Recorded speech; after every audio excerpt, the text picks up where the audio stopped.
Mari kita datang kepada Tuhan di dalam doa. Bapa yang baik, kami datang ya Tuhan.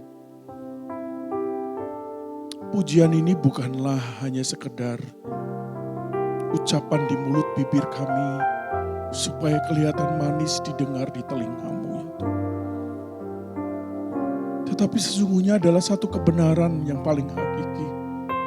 Betapa beruntungnya kami kalau kemudian kami ini mendapati Tuhan hadir di tengah-tengah kami. Dan kami berada di rumah-Mu.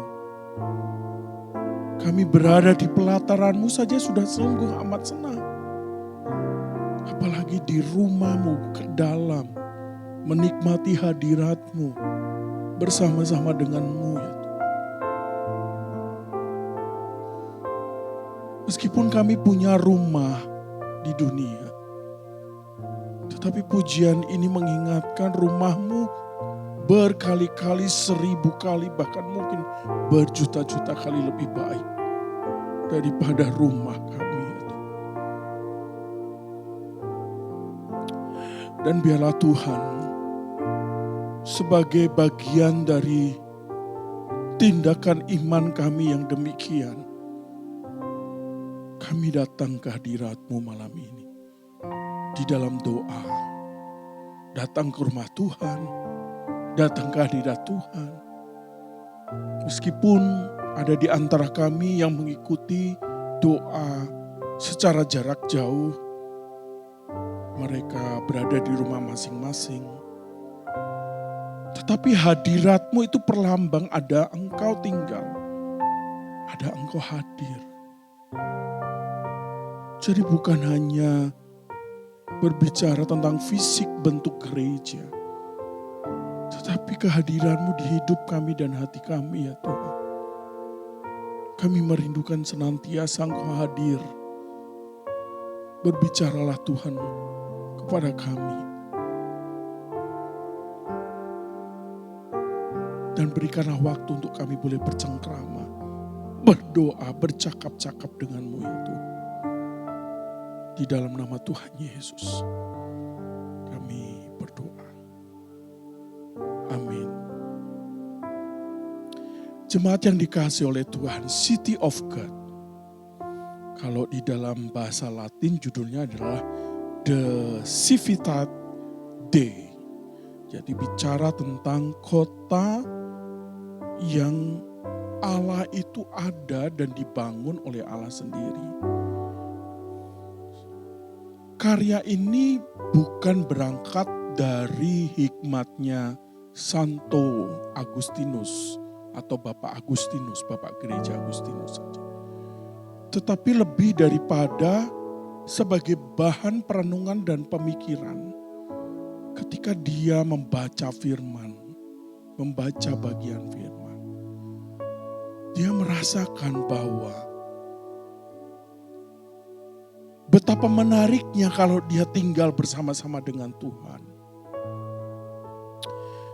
Karena kalau Bapak Ibu Saudara ketahui dengan baik, bahwa kekristenan di tahun atau di abad di mana Santo Agustinus masih hidup, kurang lebih di tahun 410, jelang 500-an,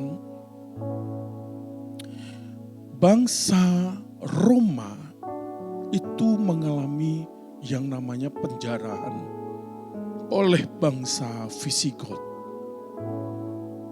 Dan kemudian mereka bangsa-bangsa Roma pada waktu itu yang dikatakan kekristenan itu menjadi agama negara, itu kemudian diperhadapkan kepada situasi orang-orang yang datang menjajah, menjarah adalah orang-orang yang tidak kenal dengan Tuhan.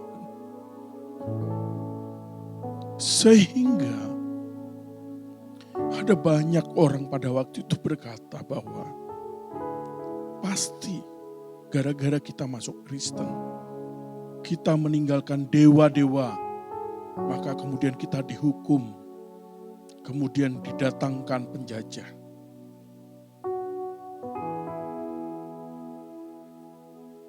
Saudara, pada waktu itu jelas sekali hal-hal ini berkembang di dalam kehidupan real orang percaya pada waktu itu.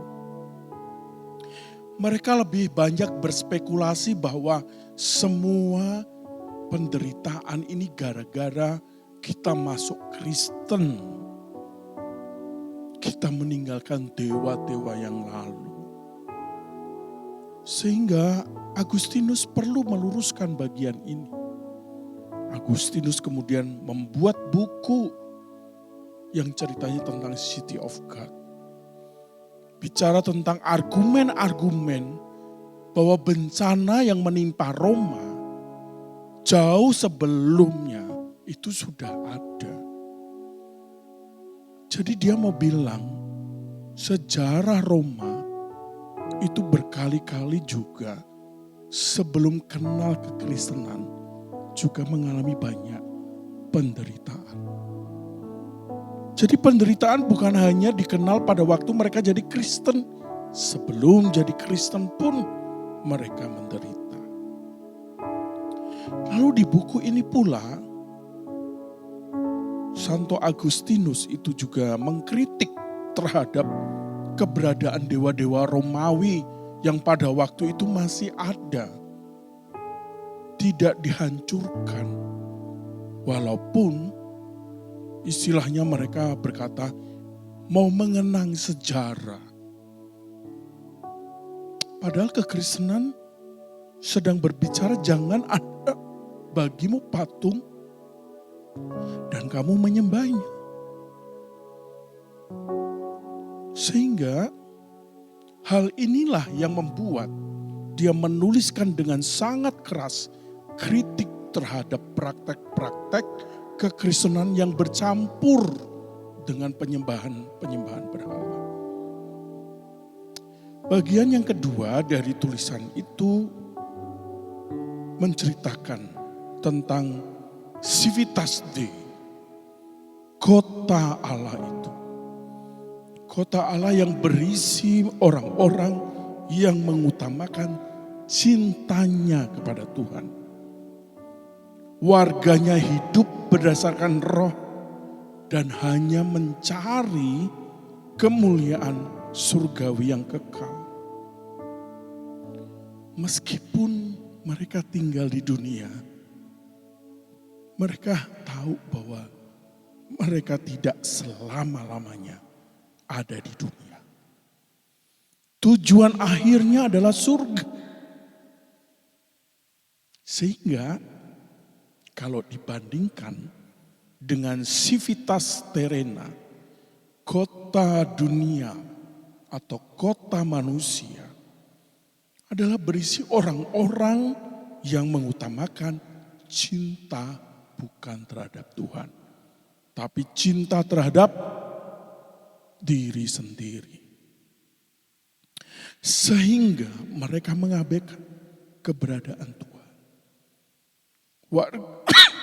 Warganya hidup berdasarkan keinginan-keinginan daging, nafsu, angkara, kekuasaan, kebanggaan, kesenangan duniawi. Lihat, satunya Civitas Dei, kota Allah, satunya Civitas Terrena, kota dunia. Tujuannya memuliakan Tuhan dan surga di Civitas Dei.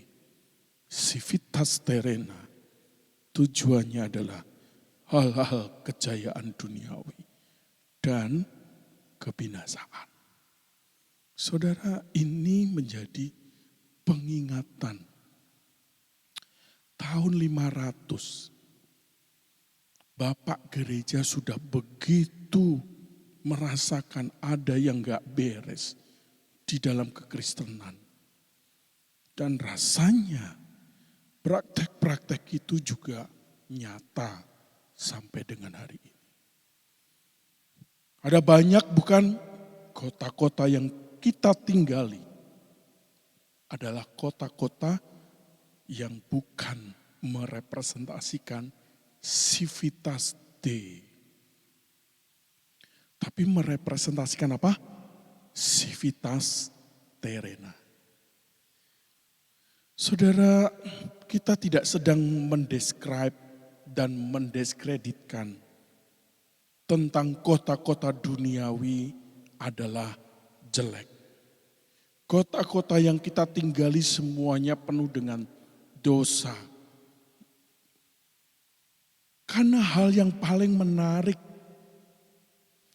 Allah tidak sedang mengajak kita semua memberontak terhadap kota di mana kita tinggal. Ingat Yeremia 29 ayat 7 tadi? Usahakanlah kesejahteraan kota di mana engkau ada dan kubuang di situ. Dan di situ dikatakan apa? Berdoalah bagi kota itu. Karena kesejahteraannya adalah kesejahteraanmu. Sehingga nyata Allah itu rencananya, rancangannya, kedaulatannya, pemeliharaannya nyata bagi umatnya meskipun tinggalnya di kota yang disebut apa? Civitas Terrena. Bukan Civitas Dei. Masalah kejahatan juga jelas. Banyak penganiayaan, banyak penyimpangan dan praktek-praktek yang mendurhakai kebenaran Tuhan.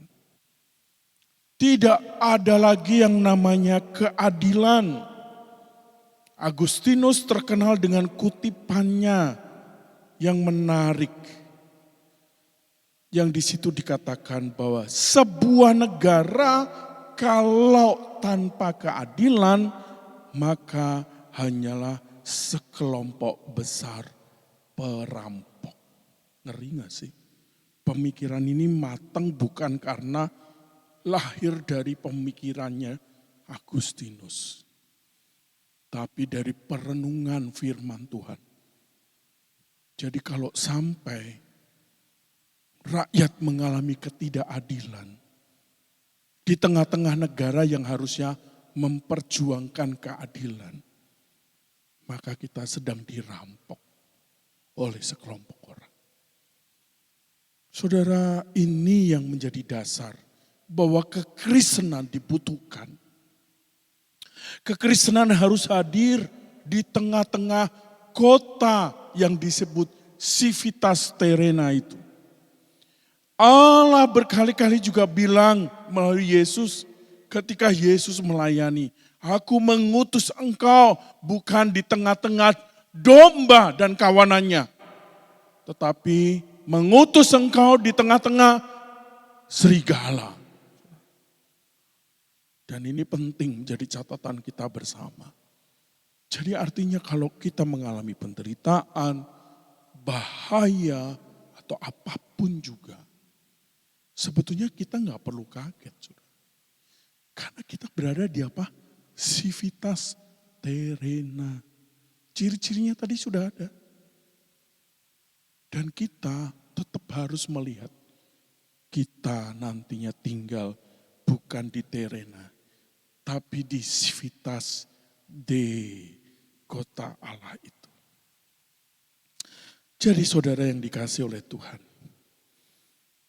berbicara tentang gereja sebagai kumpulan orang percaya, maka harusnya gereja dan negara itu bukan kontra, tetapi gereja dan negara itu menjadi entitas meskipun berbeda tetapi saling mendukung.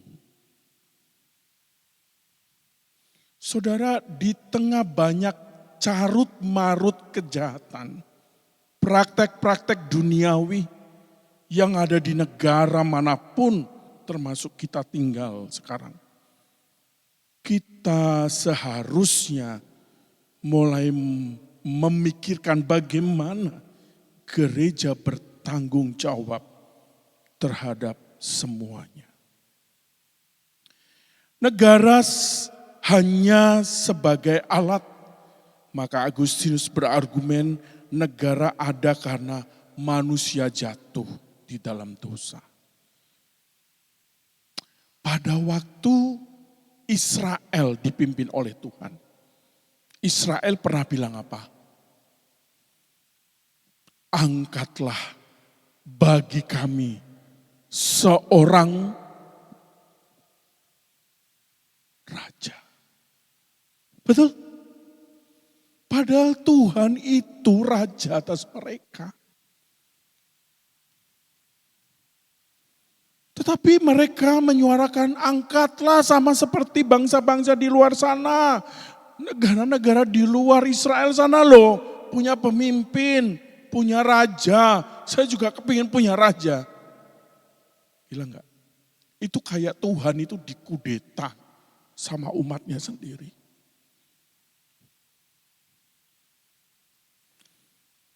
Itu kenapa? Karena dosa.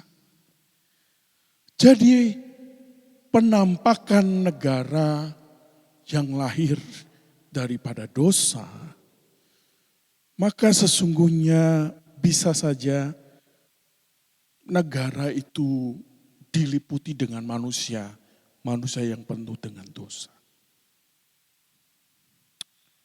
Tetapi Tuhan berbicara, meski negara kacau, kita dituntut untuk berdoa.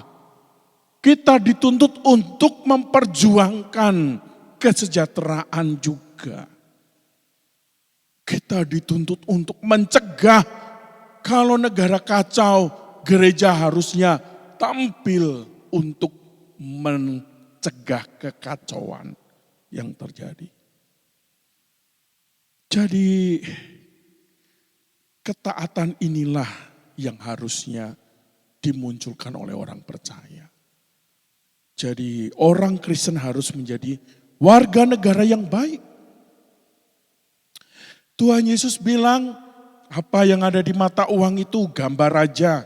Itu berarti milik raja. Iya, kembalikan kalau memang bagian dari raja. Betul nggak? Kita disuruh bayar pajak loh. Kekristenan itu juga ngajarin kita taat pajak. Jadi kita tidak berontak, tetapi kita tetap menjadi warga negara yang baik, mentaati hukum selama hukum tidak bertentangan dengan firman Tuhan. Saudara, dari semuanya, maka kita patut belajar pesan khusus dari intisarinya buku City of God itu. Yang pertama adalah masalah ordo amoris. Perintah untuk mengasihi. Tatanan kasih. Yang pertama adalah cinta yang salah. Berarti dosa. Cinta yang salah itu apa? Cinta hal-hal duniawi, cinta kekuasaan, cinta harta, cinta diri sendiri, di atas semua-semuanya. Maka kita harus berani berkata bahwa itu dosa. Tetapi ada cinta yang benar, yang disebut kebajikan. Yaitu mencintai Allah dengan di atas segalanya.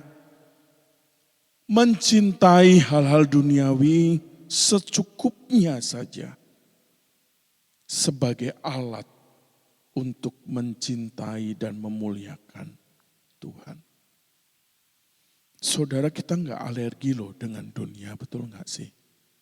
Peralatan teknologi yang dipakai semuanya itu kan produk-produk dunia, betul nggak? Tetapi dipakai untuk apa? Memuliakan Tuhan. Jadi pada prinsipnya adalah jikalau saudara kepingin meng-create city of God itu di dalam civitas terrena, maka saudara harus berani mencintai Tuhan di atas segalanya. Dunia ini sementara, Bapak Ibu yang dikasihi oleh Tuhan. Dan kita masing-masing di-create oleh Tuhan, punya tujuan. Hal inilah yang kami ingin sampaikan kepada semua pendoa-pendoa yang setia. Bahwa ada satu bagian yang menarik dari firman Tuhan di Wahyu 21 ayat 1 sampai dengan ayatnya yang keempat. Saya akan bacakan. Wahyu 21 ayat 1 sampai 4. Lalu aku melihat langit yang baru dan bumi yang baru. Sebab langit yang pertama dan bumi yang pertama telah berlalu. Dan laut pun tidak ada lagi. Dan aku melihat apa? Kota yang kudus, Yerusalem baru turun dari surga. Dari Allah yang berhiaskan bagaikan pengantin perempuan yang berdandan untuk suaminya. Ayat yang ketiga. Lalu aku mendengar suara yang nyaring dari tahta itu. Lihat, kemah Allah ada di tengah-tengah manusia dan ia akan diam bersama-sama dengan mereka. Perhatikan, lihat, kemah Allah ada di tengah-tengah manusia. Dia diam dan tinggal bersama mereka. Mereka akan menjadi umatnya dan ia akan menjadi Allah mereka. Dan saudara, yang menarik dari semuanya, ayat yang keempat, ia akan menghapus segala air mata. Betul? Maut tidak akan ada lagi. Tidak akan ada lagi apa? Perkabungan atau duka cita. Tidak ada orang menangis. Sebab segala sesuatu yang lama sudah berlalu. Saudara, kehadiran Tuhan itu menjadi kunci utama dari City of God. Saudara ingin mencicipi City of God sebagaimana yang digambarkan oleh Wahyu 21. Biarkan Allah tinggal di rumah hatimu, saudara. Biarkan Allah tinggal di rumah hatimu. Biarkan dia berkemah di sana. Biarkan dia bertahta di sana. Dan biarkan dia tinggal bersamamu. Saudara, itulah City of God. Dan saudara diundang menghadirkan Civitas Day itu di Denpasar. Di mana saudara mengenal Denpasar, tahu banget tentang Denpasar. Dan pada malam hari ini kita akan berdoa bagi kota yang terkasih.